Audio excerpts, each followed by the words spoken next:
are. The difference between you and a chimpanzee, or you and a dog, or you and a cat is one of degree, not of kind. The reality is that chimpanzees and humans share 98.4% of their DNA. The chimp is genetically closer to a human than they are to a gorilla, and most people don't realize that. Of the many thousands of genes that contribute to building our brains, as few as 50 separate humans from chimpanzees. Humans, chimpanzees, and all mammals share the ancient reptile brain, which still controls basic emotions of survival, such as fear. Over the next 100 million years, a more emotionally sophisticated layer developed, giving rise to motherhood and a genuine ability for learning. With the evolution of the brain's third layer came a great capacity for complex social emotions, those that govern herds, packs, and human societies. The most modern brains, those belonging to chimpanzees and humans, differ more in size than design. Because a family of chimpanzees has learned American Sign Language, we have a chance to hear them speak their minds and to see their desires. Often, they're not very different from our own. Sweet, she's signing sweet, and she has a whole thing of desserts in front of her. And she fixed the magazine. Sweet that. Sweet, sweet. Sweet, sweet. That. That berry. Sweet, sweet, sweet. When chimps sign to themselves, they sit there, they look at the magazines, they talk to themselves. It's like you or I or anybody driving along in their car and alone and saying, "Oh, what a beautiful sunset." It's called private speech, or in this case, private signing. They're talking to themselves. Now, what's interesting about private speech is one of the few times that you really know what someone's thinking, right? Oftentimes, we may be thinking one thing and then we edit, change, and so on. But it's thinking aloud. That. See, it holds that. And see her hold it. Cheese. And that's a question. She's asking Debbie a question. She's saying, cheese, holding the sign and looking up at Debbie. Language has been referred to as the last bastion of human uniqueness.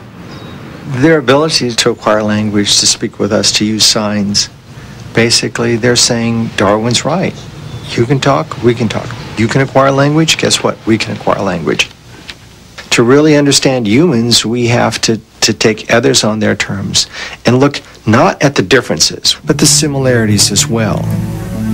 Too often we forget that we are human beings and that human is simply an adjective that describes the nature of our beingness. The chimpanzees are really chimpanzee beings, and we're, both of us, emotional beings.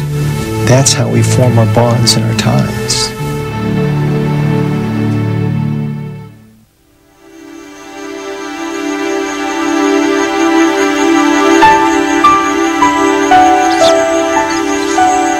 While we might believe that the toughest animal always rules, primate researchers say that friendship can be even more powerful than aggression in determining which individuals will ultimately succeed.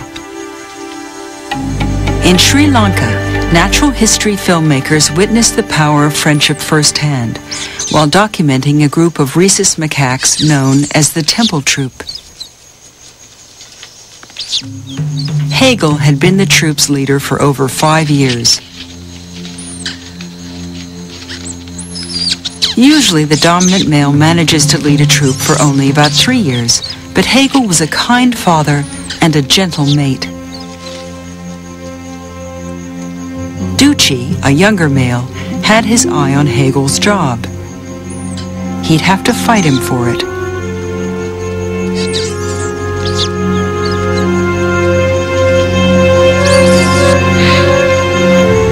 After months of tension and threats, Ducci finally made his move. Jeeves, Hegel's closest friend, rushed to Hegel's side. But Ducci would not be deterred. Ultimately, this was between Ducci and the leader.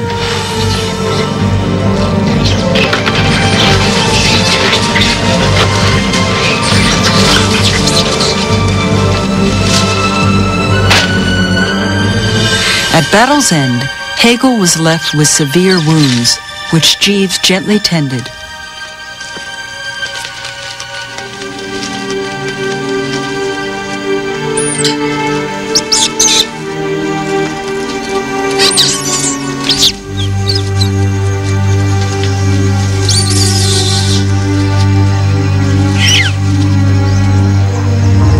Hegel's injuries proved fatal.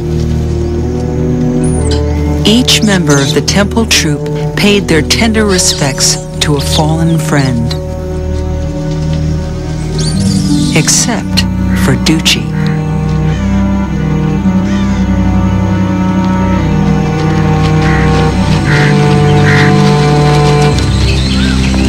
The unchallenged victor now took over the troupe. But Ducci was hardly the beloved leader that Hegel had been. He was rough with his mates, abusive to the babies.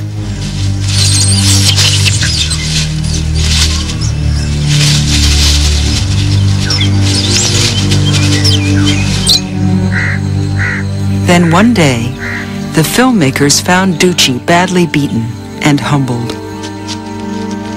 Researchers watching the temple troupe believe that a group of females, outraged by Ducci's unfriendly treatment of their children, had sought revenge. Ducci was reduced to low man in the troupe, his harsh rule having lasted only 3 months. The new leader? Jeeves. Instead of a bully, the troupe had chosen a friend.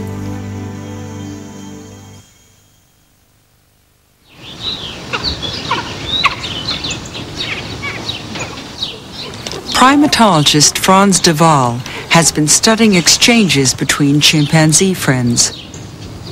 The soothing touch of grooming is the emotional currency of their world. Chimpanzees have a high level of reciprocity in their social system, and they have what I call a service economy. And so they exchange favors all the time within their community.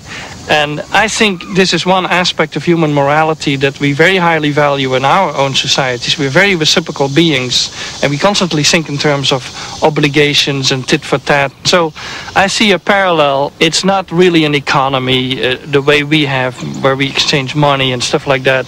But it is certainly the beginnings of an economical system, and the beginnings of a moral system are present in the chimpanzee.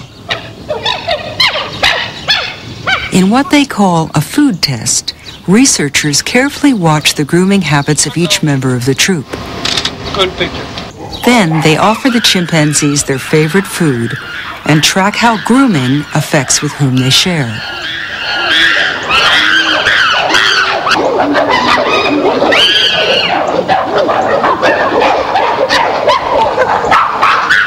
The food giving in chimpanzees is very unusual.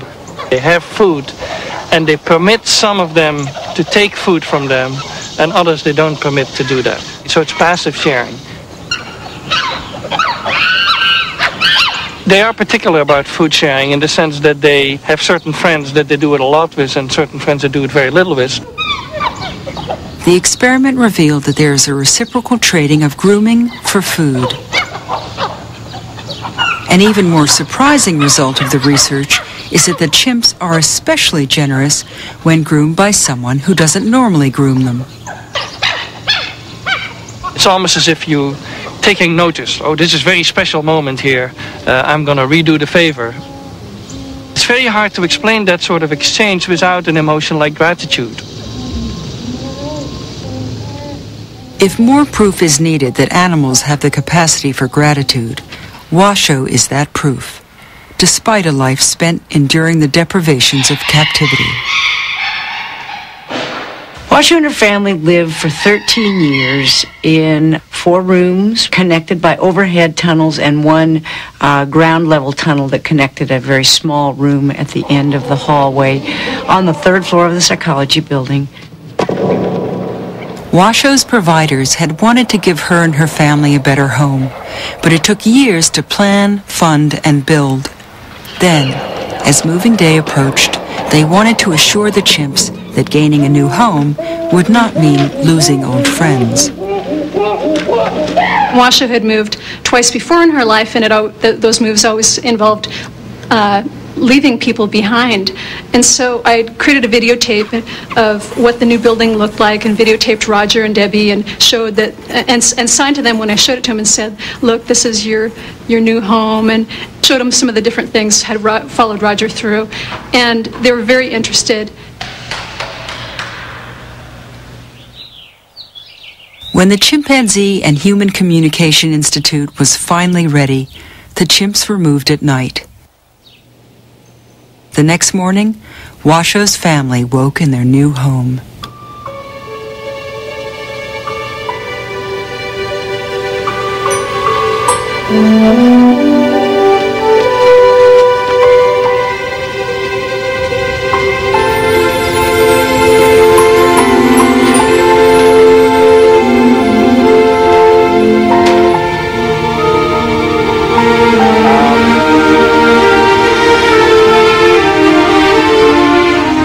They hadn't been out for 13 years. I mean, they hadn't been out in the fresh air and see the sun and feel the grass. And we thought they would just run out and swing and play and so on. And when we woke, they were excited. They were hooting and they came rushing out. And Washoe, rather than going out and playing, she came down to a wire area where Debbie and I were standing. And she reached through the wire and she took Debbie's face and then went to play. She was thanking her. I was teared up. I had tears streaming down my face because it was the true. She was very, very grateful. It was a moment that I think that it will forever be embedded in our brains, in our memory.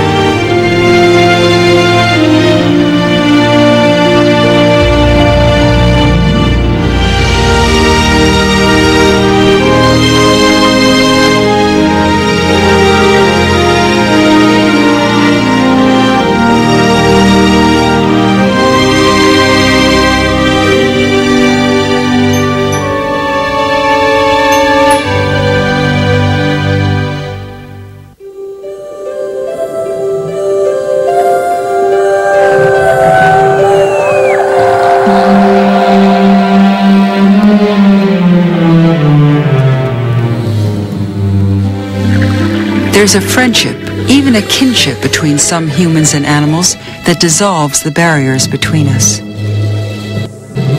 These relationships reveal a world rich with shared emotions. When I look in a dolphin's eye, I see almost human. There's something about it that the more you look at it, the less dolphin it is, and the more I it is. And suddenly, you know, a lot of elements go away, and it's like I'm looking into your eye.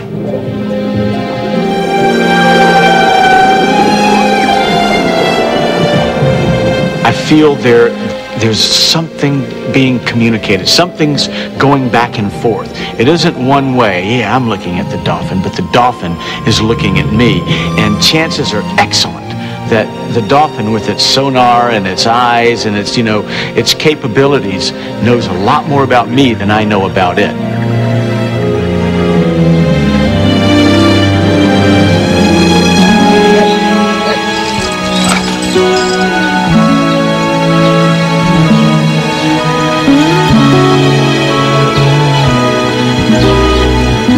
The most obvious bonds between humans and animals are with pets.